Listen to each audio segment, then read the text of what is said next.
On today's episode of Locked On Wild, let's use a tier system to rank the Minnesota Wild prospects.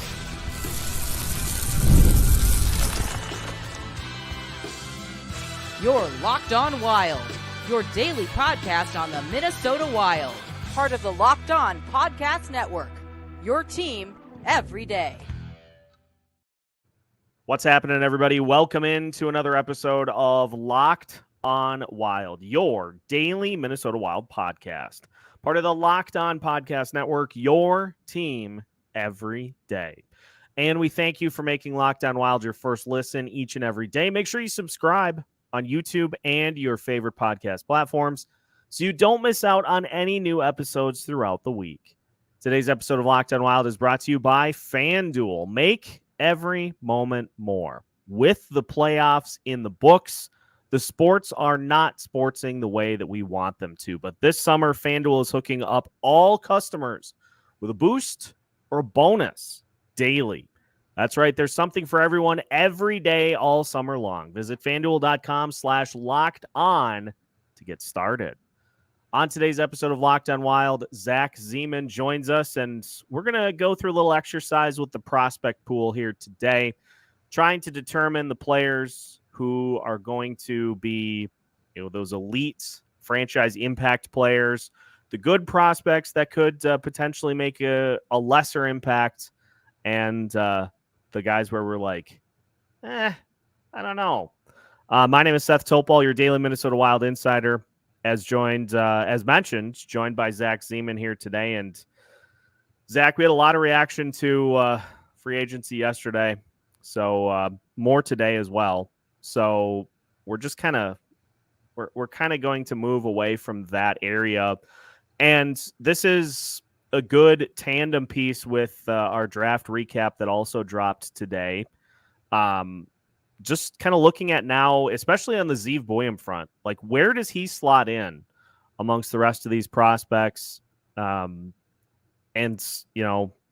I know there was some disappointment as to what happened on day one of free agency, but hey, just to peel back to the draft a little bit, really solid draft again by Judd Brackett, finding some good talent guys, some high IQ players, some real impact guys to add to this prospect pool.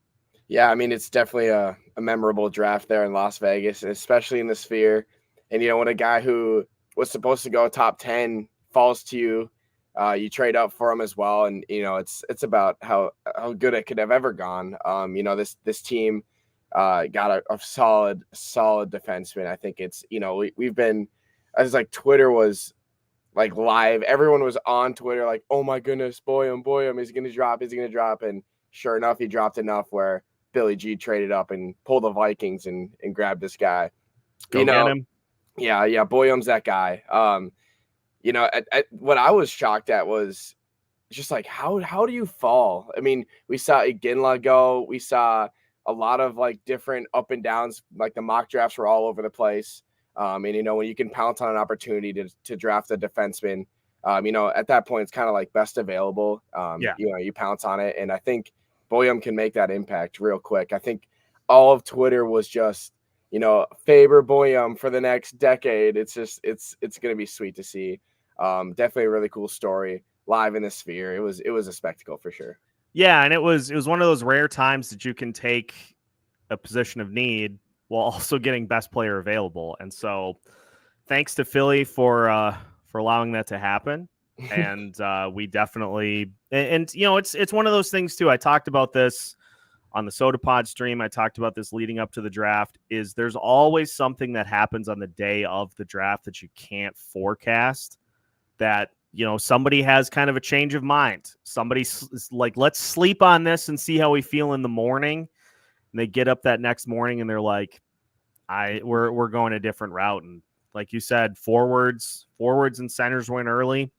Defensemen right around the spot that the Wild picked, and they go get their guys. So one of the big kind of follow-up questions to adding Zeev Buium to the prospect pool is like, where would he rank? Like where do we put him, and what sort of impact can be expected from a guy like that. And so we're just going to go through some of the main names on this Minnesota Wild prospect pool and just kind of rank, what sort of impact we think they're going to have. We're going to start with the we're going to start with the high ends, the A tier, and this is the guys that you expect are not only going to make the team, but you expect are going to have a sizable impact on this roster for years to come. And I can think of 3 guys, Zach, that I would probably put, maybe 4. Let's say 4 guys that I can put in that realm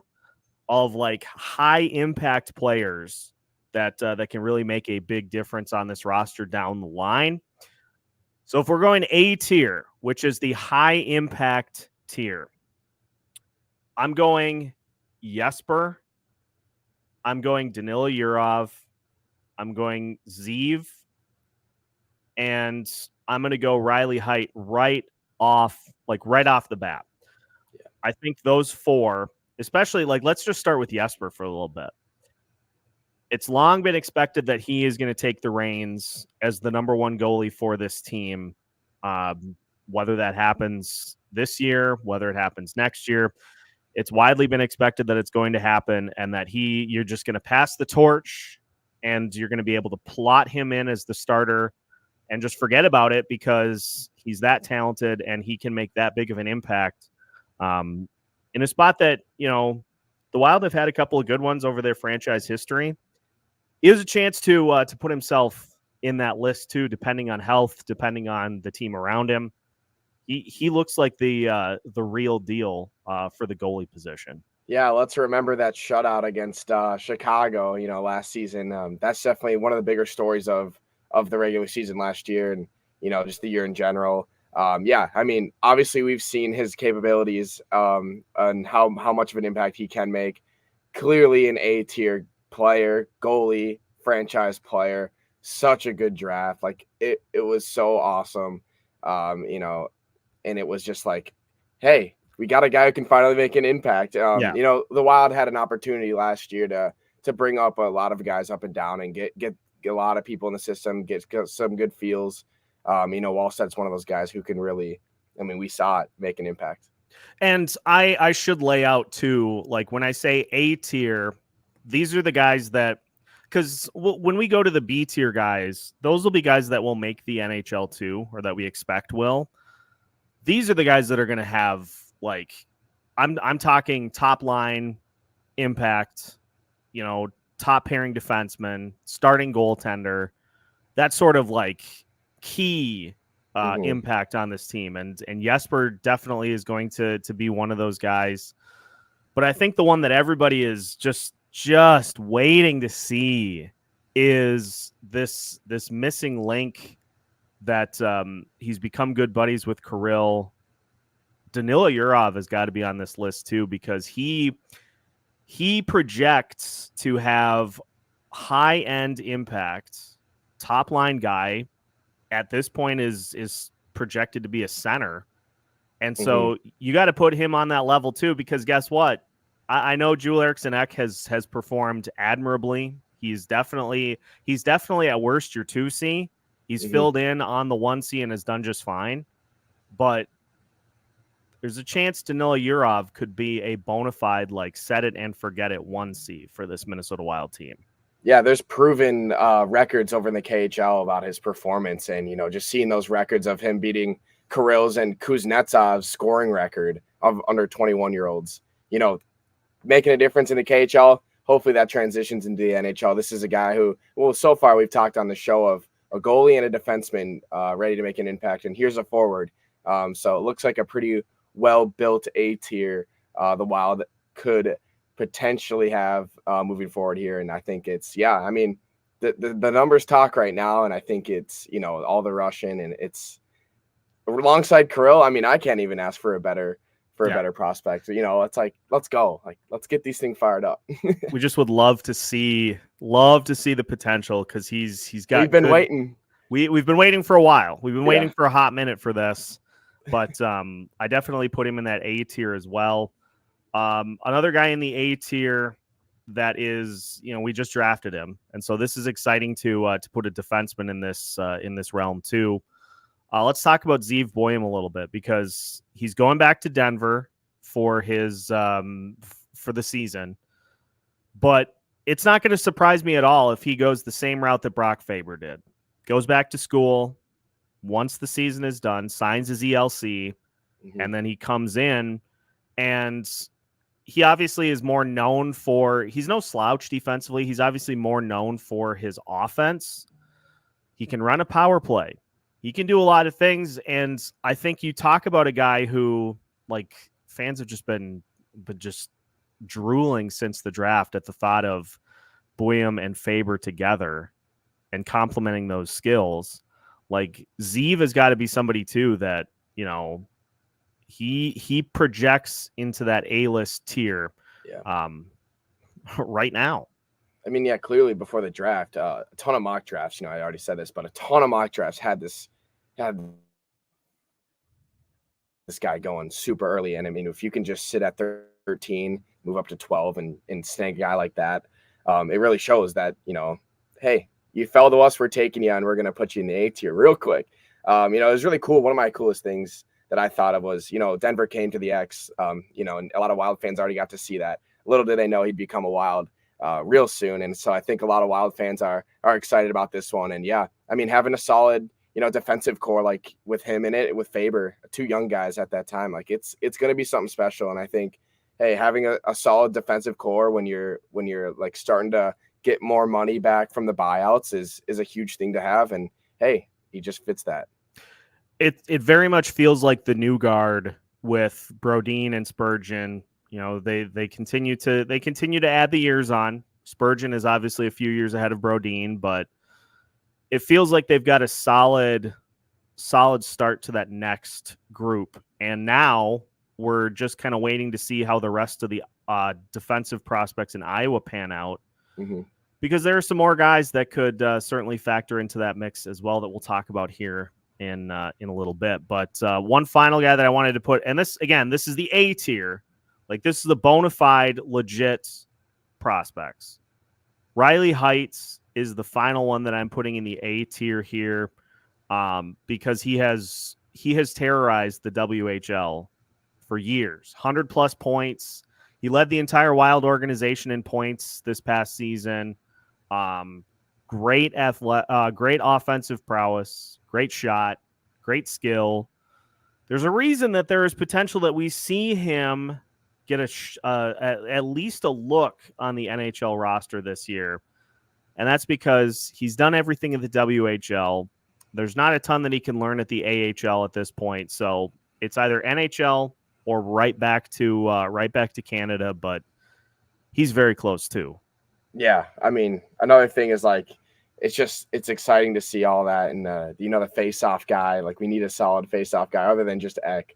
That's just one of my biggest notes from him. And, there's a lot of potential with these guys, and it's really, we got to be patient. A lot of Wild fans right now are not patient with a lot, but, hey, if we can get these players developed, a huge impact will for sure happen. And hey, just like what you said, I completely agree. Like, we're there. Like, we have a great prospect pool. It's ranked probably top 10 amongst a lot of news outlets. Yeah. It's just about how the transition goes. And I'm super optimistic. I'm like one of the most optimistic people out here, hopping on this show and getting a lot of the comments. It's always fun to see, but hey, that's just who I am. I'm super optimistic. I think the A tier we have is pretty solid.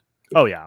And that's the beauty of it too, is like, I know I've been pulled way down into the other side of the coin. And so it's good to have kind of that. It's good to have that compliment, that other side of the coin, because I'd love to get back there, and I will at some point. But just right now, I'm like, this is kind of the spot that I sit, and this is how I see all this playing out. So yeah, I feel like the draft of Buium was one of the biggest things where, hey, we can start to get optimistic here. We just had a guy fall to us, easily trade up and grab him. I mean, like, take a deep breath. I know yesterday's free agency was, not like bright lights and all that jazz, but hey, we got that draft figured out for sure. Bracket, what a guy. Now we just got to get the players up to the NHL level, and then stuff will start to pop again. So that's our A tier. And the big question of the episode here today, who did we miss? Now, keep in mind, A tier, I'm talking about players that are going to come in and make a massive impact, like a starting goalie, a top line center, a top pairing defenseman, stuff like that. I'm not saying, obviously there are a lot of prospects on this list that did not make the A tier. I'm not saying that those guys are busts. They're not going to work out. It's just there's a difference between high impact production and like your standard level production. So we'll talk about the B tier. We'll go to the B tier as we continue today's episode of Locked On Wilds after this. Today's episode of Locked On Wild is brought to you by FanDuel. Folks, we are in the thick of Major League Baseball season, and that means that a lot of the other sports, whether it be hockey, whether it be the NBA, whether it be the NFL, they're all taking a little bit of a break, which means that the sports are not sportsing the way that I would prefer that they do. But here's some good news. FanDuel can help you keep the sports going whenever you want. All you have to do is open the app, dream up bets anytime you are in the mood. And this summer, FanDuel is hooking up all customers with a boost or a bonus daily. That's right. There's something for everyone every day all summer long. So head to FanDuel.com/lockedon and start making the most out of your summer. FanDuel, official sports betting partner of Major League Baseball. Welcome back to today's episode of Locked On Wild. Once again, we thank you for making Locked On Wild your first listen each and every day. We've also got a full draft recap for you. A lot of content here because between the draft and free agency right before the 4th of July is the busiest. Like that's the highest impact, whether your team does something good or not. That's the highest impact portion of the NHL offseason. And so we are here for you with as much content as you can handle.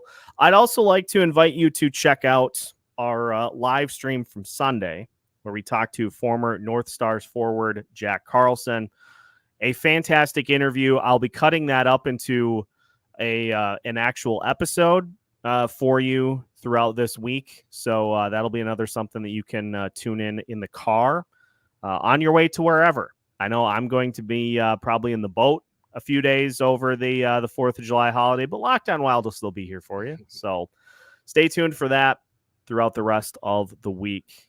Zach Zeman is joining us. Zach, we're going to the B tier. So obviously we went Jesper, Danila Yurov, Riley Heidt, Zeev Buium as like your can't miss top of the top prospects.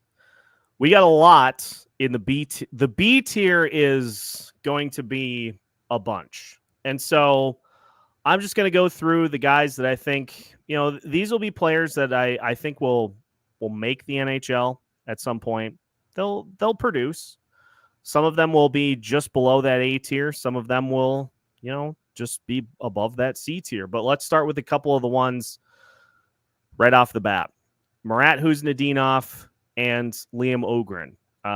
We saw tastes of their production this past season. Marat brought more of the defense and the faceoffs. Liam Ohgren brought an intriguing amount of an intriguing combination of size and shooting. I think both of those guys will be regulars at the NHL level, but I had to put Danila Yurov above them. I had to slot him above. I still think those guys are going to both be good. It's just that shows you how highly I think of Danila Yurov.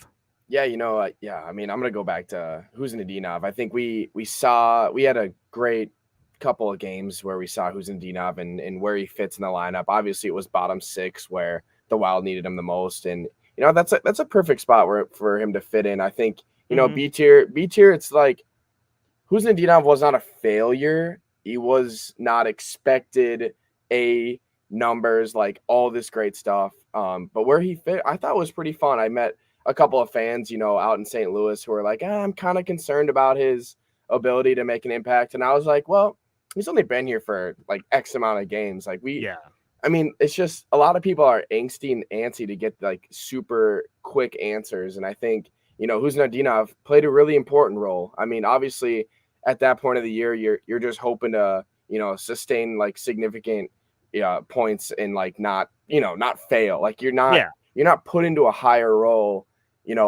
obviously it was the playoff push, but he wasn't like top numbers, top everything. Like it wasn't of any expectation for him.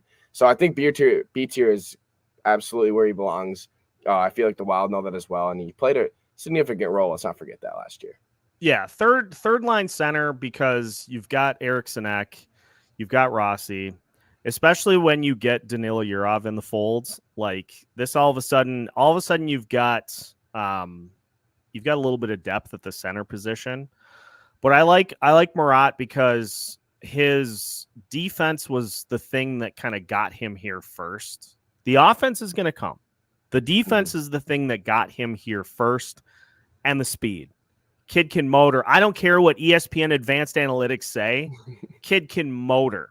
He's an absolute, just a rocket out there on the ice. And that plays, I would love to see him, as he gets more comfortable, get some additional time on the penalty kill, because I think his skill set fits perfect there. In addition to Yakov Trenin, I would love to see Khusnutdinov get a good amount of role there. Maybe a little bit on the power play. I mean, especially over Freddie and Marcus Johansson, but that's another show entirely. But you look at that, and Liam Ohgren too. Like, I think he just has a nice, easy shot, and so this is one where I feel like if he really takes to the NHL level and pops, that I reserve the right to change my mind. But if he can become like a 20-goal guy at the NHL level, that's a great, and if he even exceeds that, that's just a great value for a first-round pick.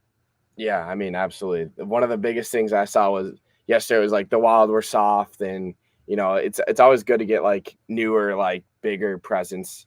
I think that's where Ohgren kind of comes in. He's kind of hard on the puck. And that's all you can kind of wish for with the B tier. It's like make an impact, don't fail, but just sustain consistent numbers. That's all we're looking for. And they'll be on the higher end of the B tier. Now, oh yeah.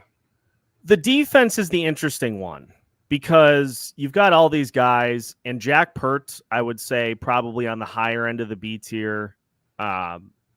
But like Kyle Masters, Carson Lambos, David Spacek, Ryan O'Rourke, Damon Hunt's probably another one on the higher end of the B tier. He got a little taste at the NHL level last year. Wild didn't bring him back at any point throughout the rest of the season, so that was kind of a head scratcher. But until we see some of these guys take real strides, there are a lot of questions defensively as to what the rest of the prospect system looks like. So that's why I think having Buium in the system helps tremendously there, because he can kind of vault ahead of all those guys and allow them a little more time to get it figured out. But, if any one of those guys pops, they vault up the list too. It's just we need to kind of see it. We need to kind of see it from that group. Yeah. So currently, the Wild's defense is actually, in my opinion, pretty solid. I think it's not like a huge call right now for defensive prospects. Buium, obviously tremendous. Like that's the solution right there. You can have Faber develop. Just re-sign Middleton. Spurgeon will be back. Brodin. You got a sound defensive core right now, and I think, maybe next year's draft or the year after, and then you should start to target the defense if you really feel like that's an issue. But currently, right now, I do not see any problems with the defense.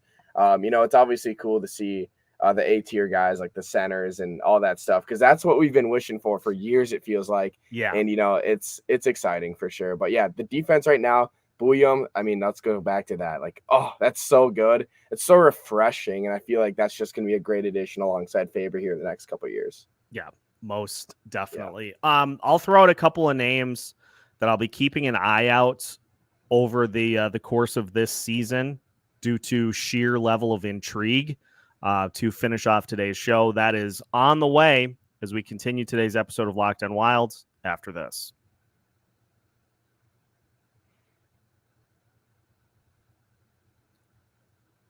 Final segment of today's episode of Locked On Wild. And once again, we thank you for making Locked On Wild your first listen, and in the case of this episode, your second listen as well. As I guess we're just doing 2-a-days this week with as much stuff as there is to discuss. Wanted to just kind of throw in some variety here as we get closer to 4th of July. Zach, let's just take a look at some of the rest of the names here, because obviously you have, you've got Jesper that's going to he's going to be leaving the prospect system. I'm really intrigued to see what a name like, I wanted to maybe talk about this a little bit. Sammy Walker, he's been in the system for the last couple of years, ended up getting tendered a qualifying offer. What do you think about him? Do you think he's more of an AHL guy that can give you a high impact, maybe not quite enough for the NHL level? Where are you at with him? I think it's just the classic University of Minnesota guy. Like it's just that, I don't know. I don't really know too much. I think it's just a solid piece. I'm not going to go out here and be like all this jazz. I'm not really too certain, but yeah, I mean, out of Edina, it's just the classic Minnesota connection, Faber, all the U of M guys. That's really my biggest thing from him. And, that we have that history, Parisi, all these Minnesota guys. And I think that, he's just another one of them. And yeah, it's fire. I mean, obviously he has the ability to produce numbers and all, but the biggest thing for me is like, hey, U of M up to the Wild is pretty cool. Yeah, I was surprised that he ended up getting offered a qualifying offer, because it kind of feels like a similar situation with Adam Beckman, where maybe you don't see an opportunity to get up to the NHL level, and so you get to the point where you're like, I just would like to kind of see what else is out there. But the Wild signed, I think, 10 different two-way contracts yesterday.